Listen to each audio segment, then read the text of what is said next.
Hi, welcome to the Better Mind Center's YouTube channel.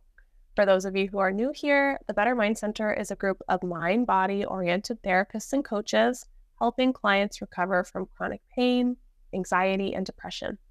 We're excited to be with you for our Troubleshooting Your Technique series. In this series, we'll dive deeper into traditional mind-body recovery tools.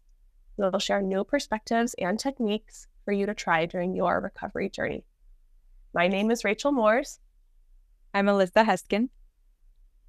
And today we'll be talking about progress and what happens when we seem to be making progress. So a question that we commonly get is, why does it seem like when I'm working on one symptom and things are going good, I'm making good progress, it seems that another symptom or something else crops up? Why does it seem like there's always something that we need to be solving? And I think this is I'm so sorry. I think this is just such a big topic that it's going to be hard to condense down into like 10 minutes or 15 minutes. And I don't know about you, Rachel, but I usually see two different things. One, it's other needs or past experiences maybe haven't been addressed and they were kind of overridden by the pain. And now it's time to address those other things. Or maybe our brain just really isn't okay with calmness and stillness and safety because our nervous system has been on guard for so long that to not have anything to work on almost feels more like a threat than just being at a nice homeostasis within ourselves. Yes, I see exactly those same two situations, Alyssa. And I love that you name it, of like being on guard. Our nervous system doesn't feel good calming down, because I see this so commonly of like, say it's back pain, say for a long time you've been experiencing like pain and difficulty where like the back pain gets in the way of everything.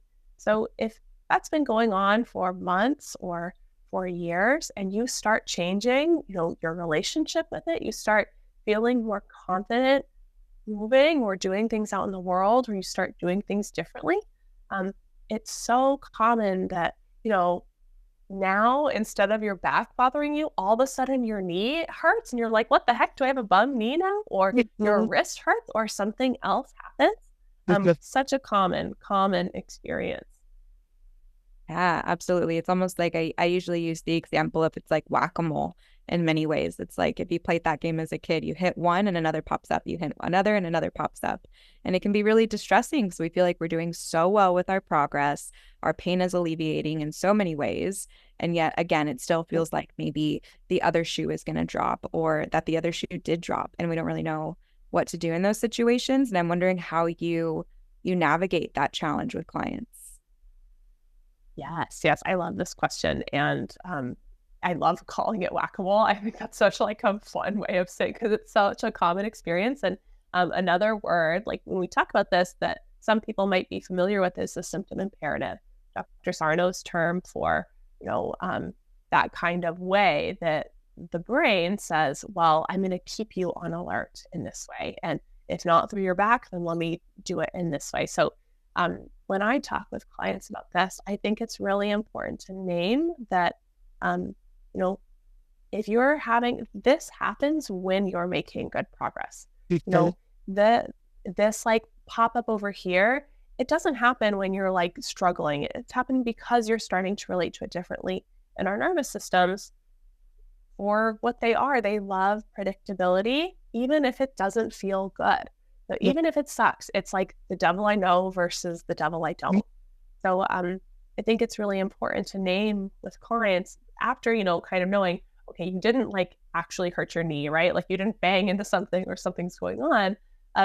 That's, if we know it's a neuroplastic pain, to say, this is happening because you're making good progress. I love this metaphor for thinking about this of like, if it's back pain, for example. So say you're in your house, working with the back pain differently, but the back pain's been like knocking on your attention at your front door for a while, and it keeps coming and saying, pay attention to me, alert, alarm. And you start responding to it differently. You stop answering the door. Your brain is going to go like, what? Like, I know what response comes up from this. I know how you normally react. So if you're not going to answer the front door, I'm going to go knock on your living room window. I'm going to go bang on your kitchen door. I'm going to really try to get your attention. And it does this in the form of other symptoms, other sensations, very common that we see. Yeah. Yeah. And I think it can be really discouraging for clients in many ways because they're like, wow, the minute I take one step forward, it's like I'm taking 5 steps back. And I usually say, no, we are on the same step. We are on the same step and we're just being alerted to something new, whether it's a sensation or a different stressor or a past experience that maybe you didn't have the capacity to process and to cope with at the time. And now that your back pain is lowered, can we alert our attention to these other things in your life that might also need some extra TLC, some extra processing or whatever it might be? Yes, yes. So I love that you named that, Alyssa, because I think that's maybe the other situation that sometimes we see this happen with. So on one, maybe it could be one symptom or sensation and the pain shows up this way and now it shows up a different way, in which we kind of want to just like stay the course, recognize this is your brain trying to keep you at a certain level of alarm or vigilance. It doesn't feel safe dropping that yet. So it's trying creative ways to keep your attention, to keep that feedback loop going. But what you're naming is a different thing that can sometimes happen, which is, once we kind of get the alarm bell to settle with one symptom, now it's like we just get like steamrolled with stuff we didn't realize was bothering me, or maybe we thought, that happened a long time ago. Why is this bothering me again? And I've seen this show up as grief or anger. Okay. Like, maybe it's like the pain was bothering me so much for a while. Now the pain is kind of less and it's not as bad as it was before. Now I'm really worried about this relationship.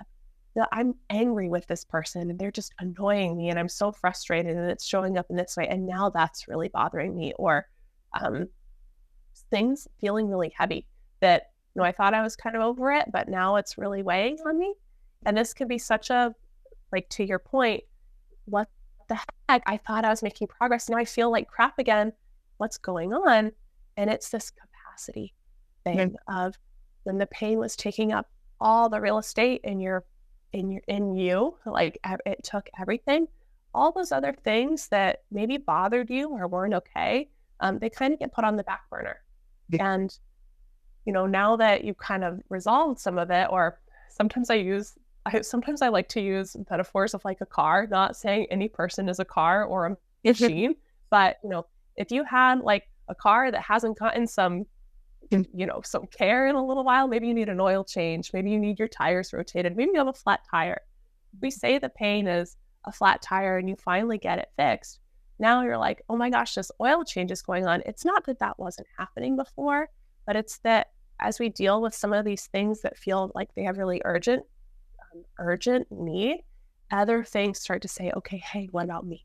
I need some help with this too. Exactly. Yeah. And I always love that metaphor that you give. And I think it's just such a good example of either way, you still have the progress that you made. That never goes away. The progress that you made is still there. And it's actually a good sign that maybe you do have a little bit more capacity or awareness or ability to address these other things that could be contributing to your stress or your overall pain fear cycle or whatever it might be. And I think one thing that I often see with clients, and I don't know if you see this, is when they start to pick up on these things and they start to say, okay, now I'm seeing that I do need to go back and resolve that conflict that I have with so-and-so. There can also be a lot of, I think you touched on this a little bit earlier, even just grief in that, and maybe even stress, like, oh, why do I have to keep working on something and working on something and working on something? And I want to ask you, when clients feel almost maybe a little bit unmotivated to keep working on these things, because again, it's one after another, how do you help clients find the motivation or the guidance or the mobility to move through these other things that also need their attention?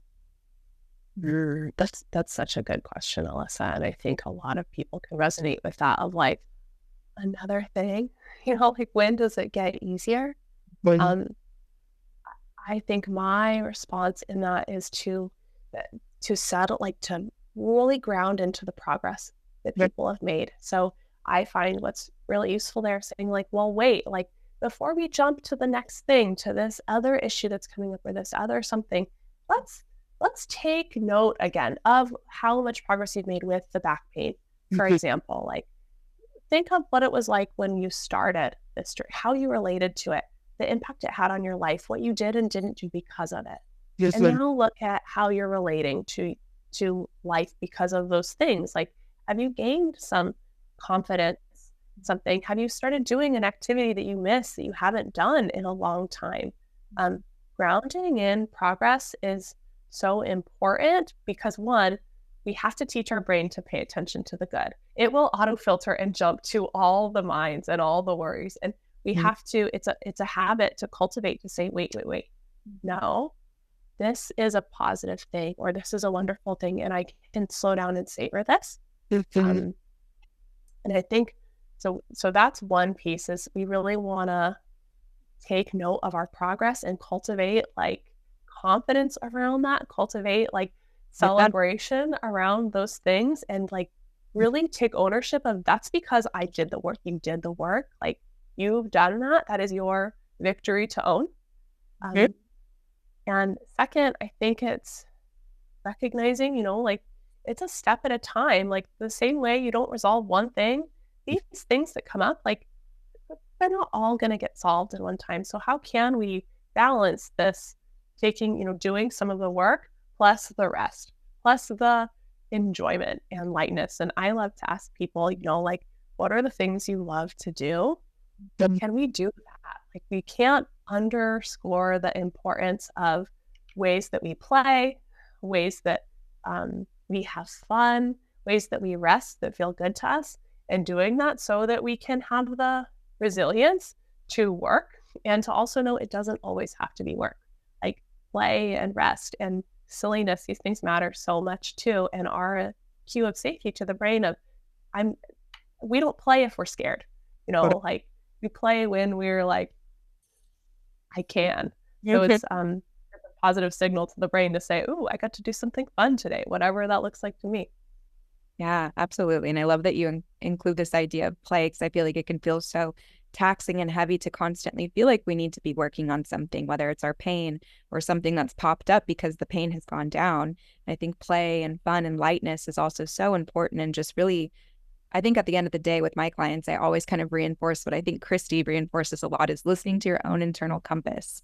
So if the pain might be a little bit lower and the pain might be down, but you're noticing a lot of, for example, grief around a situation in the past that might now be popping up because the pain is dissipated, what is your internal compass telling you need? Is it support from a loved one? Is it journaling? Is it screaming? Is it crying? Is it play? Is it fun? Is it cooking? Is it distraction? Whatever it might be, I think if you give yourself a second to pause, validate what you're experiencing, and ask yourself, what is it that I do need in this moment to move through this moment?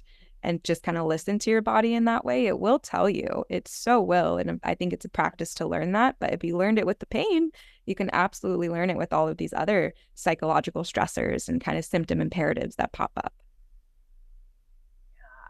I just love that you bring it back to that, because I think that's the overall theme from this, is getting reconnected to what is my system telling me, and trusting that, and getting more, like, as you said, it's a practice of getting in the experience of listening and working with that. So beautiful, Alyssa.